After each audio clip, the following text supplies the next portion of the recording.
Un petit point sur la posture spécifique du coach, on en parle beaucoup, j'imagine que vous en avez déjà entendu parler. Je trouvais intéressant de refaire un petit point sur cette partie-là. Donc, est-ce que le coach donne des conseils ou pas? C'est une question qui nous est souvent posée, qui nous est même parfois demandée de la part de nos clients qui nous disent: mais vous allez me donner quand même quelques conseils, quelques trucs et astuces. Donc, normalement, dans la posture spécifique du coach, il n'y a pas de conseils. On n'est vraiment pas obligé d'avoir une compétence forte dans la problématique, dans le contexte de notre client.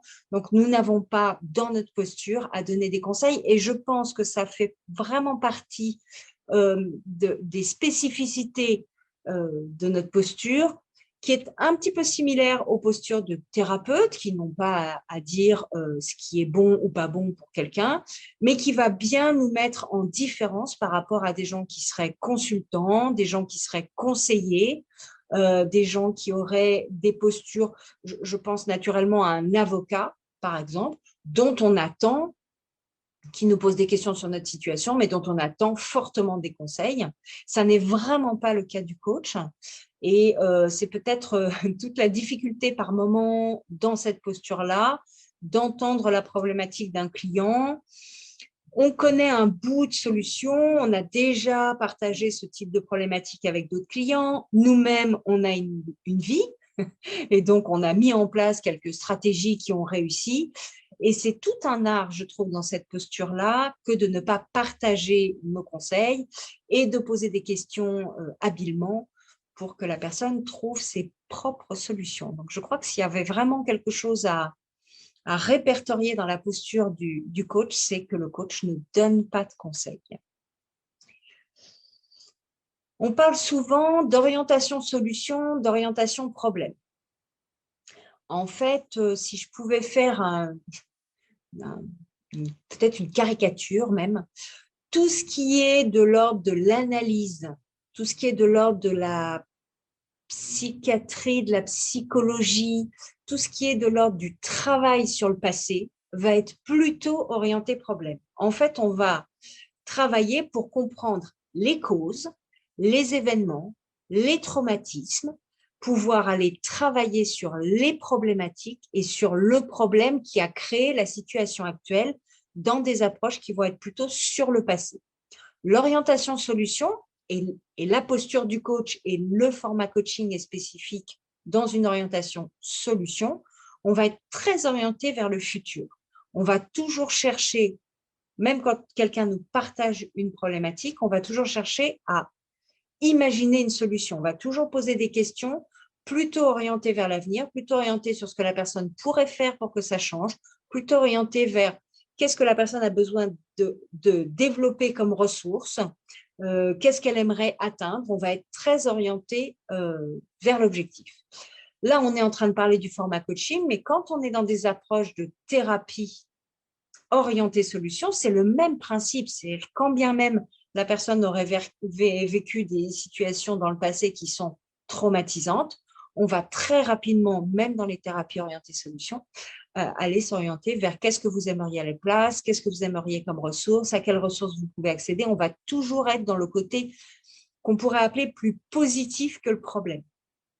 Et ça, c'est vraiment une spécificité de la posture du coach, c'est-à-dire que quand on devient coach, et au quotidien, quand on est coach, on doit avoir un mental qui s'oriente principalement vers le futur et principalement vers les solutions. C'est toujours ça qu'on cherche, c'est ça qu'on vise à faire émerger pour la personne qu'on accompagne.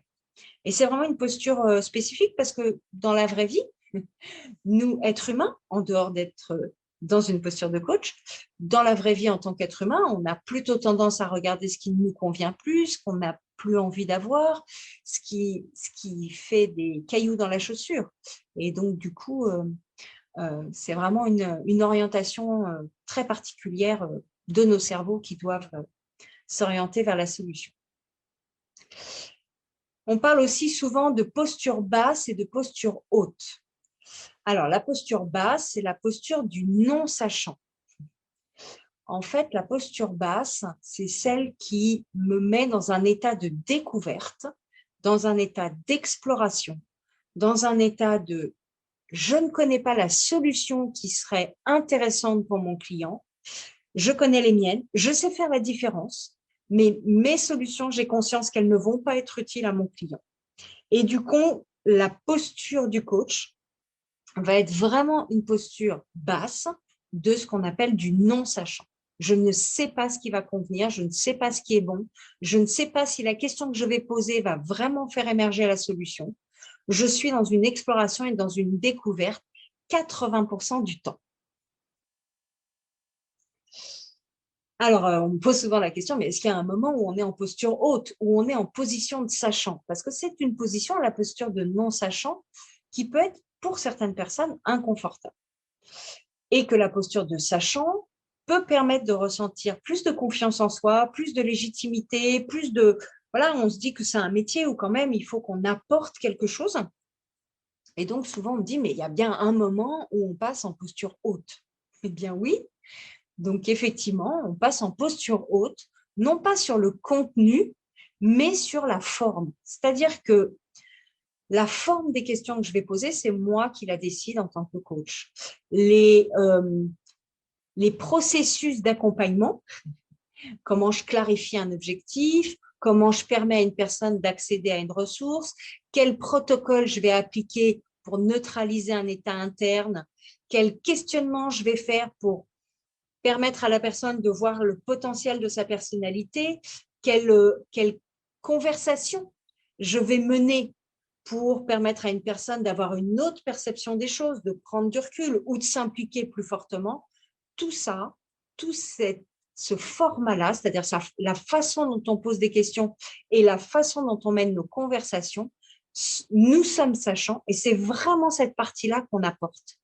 En fait, quand on nous pose la question, certaines personnes qui nous disent, mais finalement, si vous ne savez pas quelle est la situation, si vous ne savez pas quelle est la solution, si l'expert, c'est souvent quelque chose qu'on partage, l'expert, c'est le client, mais du coup, qu'est-ce que vous faites? Où est-ce que vous apportez une plus-value? Ben, en fait, notre plus-value, elle est dans le format et dans la méthodologie d'accompagnement et la façon dont on va poser des questions et la façon dont on va conduire nos séances, le nombre de séances, qu'est-ce qu'on va faire, finalement, quel processus d'accompagnement on va proposer à la personne qu'on accompagne. Donc là, on est vraiment dans une posture, ce qu'on pourrait appeler une posture haute.